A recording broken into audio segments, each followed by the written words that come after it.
జగన్ గారు బహిరంగంగా వ్యతిరేకించట్లేదు గానీ ప్రధానమంత్రికి అప్పీల్ చేశారు. హ్మ్. జనాభా ప్రాతిపదికన డీలిమిటేషన్ జరిగితే సౌత్ ఇండియా నష్టపోయే అవకాశం ఉందని 3 పేజీల లేఖను రాశారు. అవును. డీలిమిటేషన్ వల్ల నష్టం జరుగుతుందేమన్న ఆందోళన జగన్ గారికి ఉంటే సమావేశానికి వెళ్ళాలి కదా! అవును. ఒకవేళ జనసేన, తెలుగుదేశం లాగా ఆయనకి ఆ అభిప్రాయం లేకపోతే ఎళ్ళకపోతే కరెక్టే.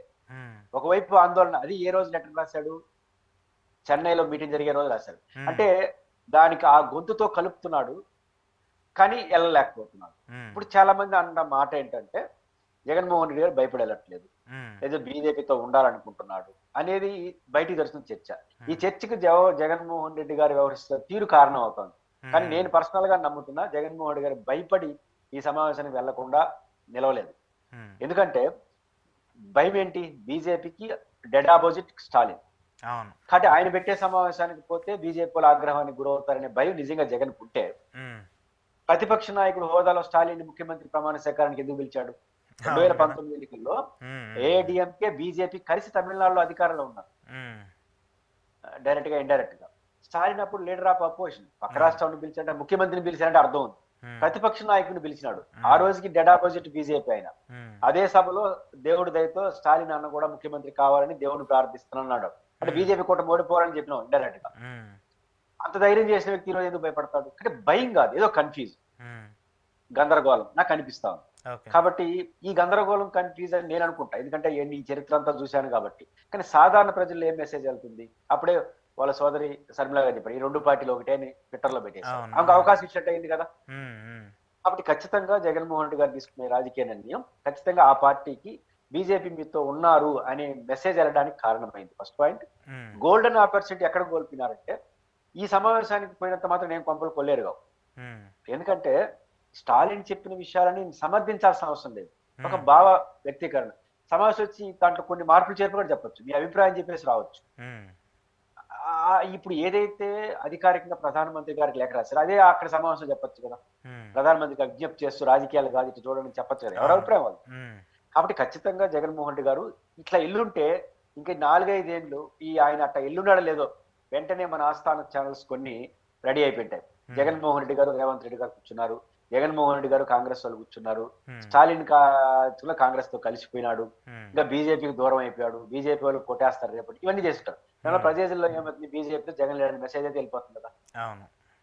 కాబట్టి ఇట్లాంటి అవకాశం మళ్ళీ మళ్ళీ రాదు జగన్ గారికి. హ్మ్. హ్మ్. హ్మ్. బీజేపీ పట్ల నేను రాష్ట్ర ప్రయోజనాల విషయంలో కఠినంగా ఉంటున్నానని చెప్పు నువ్వు ఎన్ని చెప్పినా వినరు. ఒక హ్మ్. సందర్భం వచ్చినప్పుడు వెళ్తే అది చాలా కాలం పాటు పనిచేస్తుంది. హ్మ్. కాబట్టి ఆ రకంగా ఇది గోల్డెన్ ఆపర్చునిటీ జగన్ గారు కోల్పోయిననిపిస్తుంది. అయితే జగన్ గారు ఆందోళన చాలా న్యాయం. హ్మ్. జగన్ గారు లెటర్ రాయడాన్ని ఇప్పుడు లెటర్ ఎందుకు రాస్తాడు? హ్మ్. అది కూడా డీఎంకే సమావేశం పెట్టే రోజే రాసుంటే భయపడేవాడితే లెటర్ ఎందుకు రాస్తాడు? అవునవునవును. రాయడు కదా! హ్మ్. హ్మ్. బహిరంగ రాసి బహిరంగ వదిలాడు. ఈ హ్మ్. జగన్మోహన్ రెడ్డి గారు చెప్పిన లాజిక్ పరిశీలించిన పాయింట్ ఏంటంటే, ఈ మధ్య ఇప్పుడొస్తున్న సమాచారం ప్రకారం సౌత్ ఇండియాకి సంబంధించినంత వరకు జనాభా నియంత్రణను ఎఫెక్ట్‌గా అమలు చేసింది. అవును. అంటే ఇది సౌత్ ఇండియా మాత్రమే యావత్ భారతదేశం, ప్రపంచం కూడా జనాభా నియంత్రణ కోసం ఏంది భారతదేశం టార్గెట్‌గా పెట్టుకుంది. హ్మ్. జనాభా నియంత్రణ కోసం చైతన్యమైన సభలు, ఎడ్యుకేట్ చేయడం, దానికి నిధులు కేటాయించి ప్రచారంలో ఇవన్నీ చేసింది. దానికి 100% అందిపుచ్చుకున్న ఆంధ్రప్రదేశ్, తమిళనాడు, కేరళ, హ్మ్. కర్ణాటక బాగా అమలు చేయడం కారణంగా హ్మ్. డీఎంకే ఇస్తున్న సమాచారం ప్రకారం జనాభా పెరుగుదల నిష్పత్తి పర్సెంటేజి తమిళనాడులో 1.6 అని, హ్మ్. కేరళలో 1.7 అని, హ్మ్. బిలో 2% ఆంధ్రప్రదేశ్, సౌత్ ఇండియా అంతా కనిపిస్తా ఉంది. హ్మ్. కానీ వాళ్ళు చెప్తున్న లెక్కల ప్రకారం బీహార్‌లో 3% ఉందంట. హ్మ్. హ్మ్. హ్మ్. హ్మ్. ఉత్తరప్రదేశ్‌లో 3% ఉందని చెప్తున్నారు. అంటే హ్మ్. మన దక్షిణ భారతదేశంలో ఇద్దరు పిల్లలు పుడితే, హ్మ్. ఉత్తర భారతదేశంలో ముడిపోయిన రాష్ట్రాల్లో ముగ్గురు పుడుతున్నారు. అవును. అంటే ఎప్పుడు క్రితం ఇది? 20, 25 ఏళ్ల క్రితం. ఇప్పుడు హ్మ్. ఆ 25 ఏళ్ల క్రితం పుట్టినోడందరూ ఇప్పుడు ఓటర్ అవుతాడు. హ్మ్. అంటే దక్షిణ భారతదేశంలో ఇద్దరు ఓటర్లు కొత్తగా హ్మ్. 1.5 హ్మ్. ఒక ఓటరు దక్షిణ భారతదేశంలో 1.5, 1 హ్మ్. దక్షిణ భారతదేశంలో కొత్త ఓటర్ తయారైతే, హ్మ్. ముగ్గురు ఓటర్లు ఉత్తర భారతదేశంలో తయారవుతారు.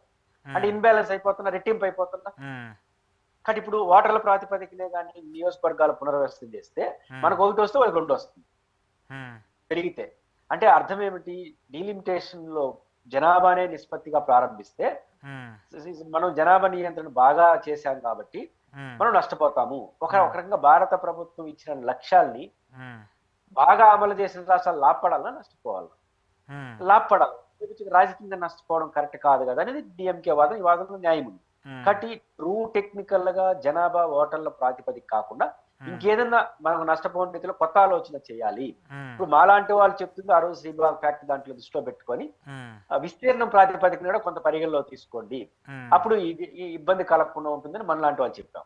ఓకే. అంటే ఏదైనా సరే ట్రూ టెక్నికల్ గా జనాభా ప్రాతిపదిక చేసుకుంటే నష్టపోతామని ఈ లెక్కలు చెప్తున్నాయి. ఉమ్, ఉమ్, సో ఇప్పుడు సౌత్ ఇండియా అంతా కలిసి ఉత్తరప్రదేశ్ అంతా ఎంపీలు అయినారు అనుకోండి, ఎవడుంటాడు మన మాట? ఇంకా ఎవరు వినరు.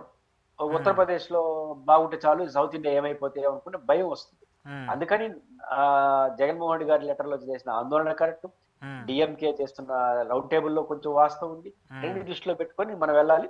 ప్రజలు కాన్షియస్ గా ఉండి పార్టీల పైన ఒత్తిడి లేకపోతే ఉమ్, ప్రజలు కూడా మా పార్టీ వాళ్ళు ఏం చేసినా కరెక్ట్ అనుకుంటే రాజకీయ నాయకులు ఎట్లా ఉంటారు? తెలంగాణ చూడండి, ఉమ్. ప్రజలే ఆడ అనుమానిస్తారని ఇద్దరు అన్ని రోజు పార్టీలు వెళ్ళాయి. ప్రధాని వీళ్ళిద్దరు ఎక్సెప్ట్ బీజేపీ అన్ని. బీజేపీ రాదు, ఎందుకంటే వాళ్ళకి వ్యతిరేకంగా పెట్టిన సమావేశం. రేవంత్ రెడ్డి గారు కేటీఆర్ గారు రోజు విమర్శించుకుంటూ ఉంటారు, అవును. కానీ రోజు వెళ్ళారు. ఉమ్, ఈ రోజు ఎందుకు వెళ్ళారు? పక్కనే ఉన్నారు చూడండి, స్టాలిన్ సన్మానం ఇద్దరు పక్క పక్కనే అందుకుంటున్నారు. అవును. ఎందుకో తెలుసా? అక్కడ ఒక ప్రచారం ఉంది, రేవంత్ రెడ్డి బీజేపీకి అనుకూలంగా ఉన్నాడనేది బీఆర్ఎస్ అనే ఒక ప్రచారం ఆడ జరుగుతా ఉంది. మేమిద్దరం లేము బీజేపీతో అని చెప్పడం కోసం పరిగెత్తారు ఇద్దరు. ఈ పాయింట్ మనకు. కాబట్టి దీన్ని బట్టి అర్థం ఏంటి? ప్రజలు అనుమానిస్తే రాజకీయ పార్టీ పరిగెత్తాయి. కాబట్టి ఆంధ్రప్రదేశ్ ప్రజలు కూడా మాకు జగన్ అంటే ఇష్టం, చంద్రబాబు అంటే ఇష్టం, పవన్ కళ్యాణ్ అంటే ఇష్టం పెట్టుకోండి, కానీ రాష్ట్ర ప్రయోజనం వచ్చినప్పుడు రాష్ట్రంతో నిలబడకపోతే మేము మీతో ఉండమనే హెచ్చరిక చేస్తే మన రాష్ట్రంలో కూడా వస్తుంది. అందువల్ల నేను మొదట చెప్పాను, ఆంధ్రప్రదేశ్ ప్రజలు తమిళనాడు ప్రజలు చూసి నేర్చుకోవాలి. తమిళనాడు రాజకీయ పార్టీలాగా ఆంధ్రప్రదేశ్ లో ఉన్న రాజకీయ పార్టీలు కూడా రాష్ట్ర ప్రయోజనాల విషయాలు వచ్చినప్పుడు రాజకీయాలు పక్కన పెట్టాలని మనకు అర్థం. Okay, okay. ఇందాక మీరు ఒక పాయింట్ కోట్ చేస్తూ వచ్చారు, సౌత్ ఇండియాకి సంబంధించి ఫెర్టిలిటీకి సంబంధించి చూసుకున్నా, లేదంటే ఇక్కడ జనాభా నిష్పత్తికి సంబంధించి పిల్లలు అనే విధానానికి సంబంధించి చూసుకున్నా, దానికి సంబంధించి ఒక ఇన్ఫర్మేషన్ చూసుకుంటే సౌత్ ఇండియా నార్త్ ఇండియాని కంపేర్ చేసుకుంటే నార్త్ ఇండియాకి సంబంధించి ఫెర్టిలిటీ రేటు 2.2 కంటే అబవ్ ఉంటుంది. అన్ని రాష్ట్రాల్లో ఏ రాష్ట్రం నుంచి చూసుకున్నా కూడా 2.2 కంటే అబవ్ ఉంటుంది. కానీ సౌత్ ఇండియాలో మాత్రము తమిళనాడు చూసుకుంటే 1.4%, ఆంధ్రప్రదేశ్ తీసుకుంటే 1.5%, కర్ణాటక తీసుకుంటే 1.6%, మన పక్కన ఉన్నటువంటి తెలంగాణ తీసుకుంటే 1.6%. అంటే ఏది చూసుకున్నా కూడా